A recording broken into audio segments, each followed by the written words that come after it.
Drejtoria vendore e policisë Korç bën me dije se janë referuar në prokurori dy raste të veçanta të ndodhura në Maligj dhe Devoll për të cilat ka nisur procedimi penal.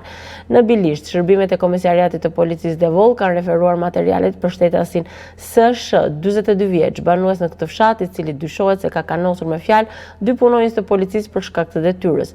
Sipas burimeve zyrtare, ngjarja ka ndodhur për motive të dobta, ndërsa materialet janë përcjellë për hetim në prokurorinë e Korçës. Ndërkohë, një tjetër rast, policia e Maligjit ka referuar materialet në prokurori për shtetasin JP, 36 vjeçe, banuese në Libonik, e cila ka tentuar të vetvritet duke konsumuar një sasi medikamentesh në banesën e saj. Falëndërhyrjes së menjëhershme, 36 vjeçaria është transportuar në spital ku po merr ndihmë mjekësore dhe ndodhet jashtë rrezikur për jetën.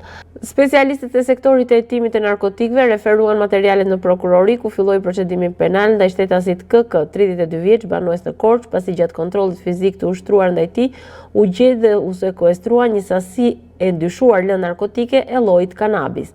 Materialet procedurale ju referuan prokurorisë së Korçës për veprime të mëtejshme.